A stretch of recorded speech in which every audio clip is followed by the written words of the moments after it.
The Jesus Dynasty is a historical investigation of Jesus and the birth of Christianity. It addresses the question, what do we really know about Jesus and how do we know it? I am a professor, am chair of the Department of Religious Studies at the University of North Carolina at Charlotte. I trained at the University of Chicago getting my PhD in the field of Christian origins. And so the book has very strong academic underpinnings and scholarship, but I think it's very different from almost any other book of its kind in the sense that it's also very much a personal testimony. On the very first page of the book, I begin with a trip I made to the Holy Land as a teenager, and how in some rudimentary sense I was already beginning my own lifelong quest for the historical Jesus. It was a typical Holy Land trip that countless people over the centuries have made. With Bible in one hand and guidebook in the other, I wanted to somehow touch the past and to walk where Jesus walked and to know something about what really went on. And the book actually unfolds in that way. I try to tell two stories.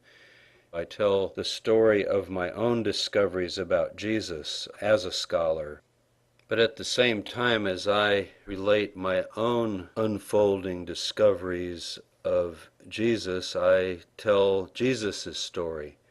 So the two really are related side by side, what I discover and how those discoveries take us back and help us to recover the story Jesus himself experienced in his own time and in his own place. One really exciting feature of this book that I think makes it stand out and does cause it to be quite unique in its field is what one might call the archaeological component. I trained, like most historians, for 15 years or so of my 30-year career. I was reading texts and translating ancient languages and looking at documents. But about 15 years ago, and now that's over half my career, I started delving into archaeology. I would go on archaeological expeditions and join some digs in the land of Israel and in Jordan and other parts of the Middle East. So the book has hundreds of illustrations, it has maps, it has all kinds of archaeological facts and even discoveries that I've made along the way, so that when you're reading the book, you just literally never know what's around the corner or what's on the next page, and I purposely hold you in suspense and sort of take you through in that way. And I think that archaeology is absolutely vital. In the introduction, I start telling you about a tale of two tombs, one of which I actually was involved in discovering. These are first century tombs of Jewish families of the time. And all the way through, I follow up with these archaeological insights. And I think the Jesus Dynasty stands almost unique in this sense as a book on the history of Jesus and early Christianity, but with this archaeological side of the story all the way along.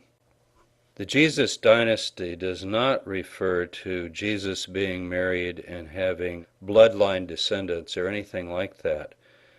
What it refers to is the Jesus family that included 4 brothers and 2 sisters, all from his mother Mary, and that as a royal family, that is, this family can trace its lineage to the royal line of King David, that when Jesus dies, one of his brothers actually takes over the movement. This particular brother is known in English as James. His Hebrew name would be Yaakov, which is the Hebrew for the English James. And when Jesus dies, he is given charge of the Jesus movement. And so, as a member of the royal family, he actually takes charge. When James dies, quite a bit later than Jesus, Jesus dies in the year 30 AD, and James reigns or rules the Jesus group, the church, if you want to call it that, until the year 62, when he's actually murdered or killed. And then we have the name of another person who takes over, Simon or Simeon. And in the book I actually argue that that is a second brother of Jesus. So that you do have a dynasty of succession going on here. And the book discusses the implications of that in the light of its Roman historical context. The subtitle gets into that a little more. It reads, "The Hidden History of Jesus, His Royal Family, and the Birth of Christianity." And so I guess the emphasis is on the adjective hidden. And I mean hidden in two ways. On the one hand, unknown. I do in this book tell a history I think that's largely been forgotten, and in that sense it's hidden away from our view. I try to bring it to light and restore it so that we can take a new look at what I think was really going on in terms of the history of Jesus and the birth of Christianity. But I also use hidden to mean purposely hidden. I think a large part of the story that I tell in the Jesus Dynasty was deliberately muted by later forms of Christianity that really didn't want to remember the story in the way that I think it actually did unfold. One way of thinking about this is in terms of figures. John the Baptist, Jesus, and James form a kind of a chronological trio. John the Baptist comes first, and then Jesus, and then Jesus' brother James, who takes over. In each case, one dies and the next one takes up the baton.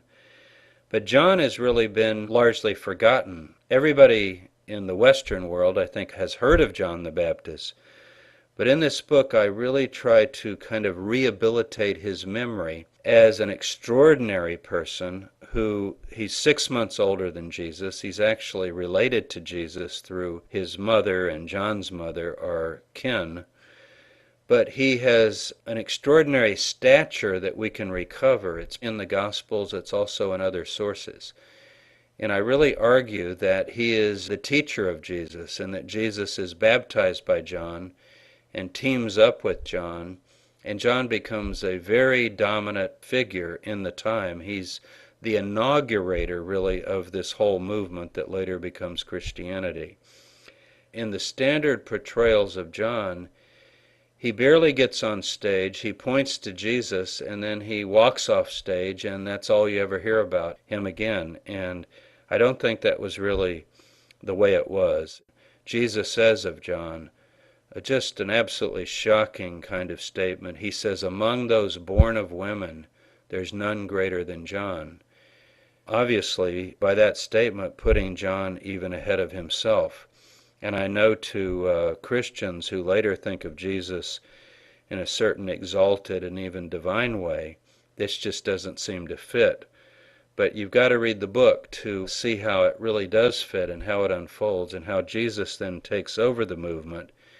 And then when he dies, James takes over. So you actually have this trajectory of these three J's, John, Jesus, and James, who are all related and who all have to do with really understanding what I would call the Jesus movement.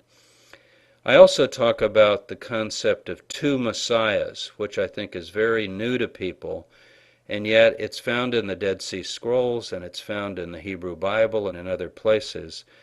And when you really lay it out and look at it, it begins to turn the lights on in terms of what might have been going on with John and Jesus. Because within Judaism of the time, there is the expectation of a Davidic Messiah, somebody of the line of David who would rule and reign. And certainly Jesus raises those expectations to a very high level. But there's also the expectation of a priest figure, and he is also called a Messiah who would come. And of course, John the Baptist is a priest of the line of Aaron, the brother of Moses, and you had to be of that lineage to actually be a priest. And so he rightly can also be called a Messiah. And so I have a whole chapter on this notion of the two Messiahs. I talk in the book a lot about the message of John, Jesus, and James, because I think it was a very unified message, and I think it was largely lost and forgotten over the next couple of hundred years as the theology of Christianity developed in a different direction. It lost its Jewish roots. It lost its connection to the notion of the kingdom of God on earth. Much of the book talks about that. And so that message of Jesus and the message of John and the message of James comes through very strongly in the book. I invite you to visit the website JesusDynasty.com. There's a lot more material about the book and all sorts of information that we put there. And over the coming months, I will be putting some blogs in and maybe some open discussions with readers. And so it's kind of a good focus point to keep up with what's going on in terms of the book. And I look forward to hearing what many of you think about the book.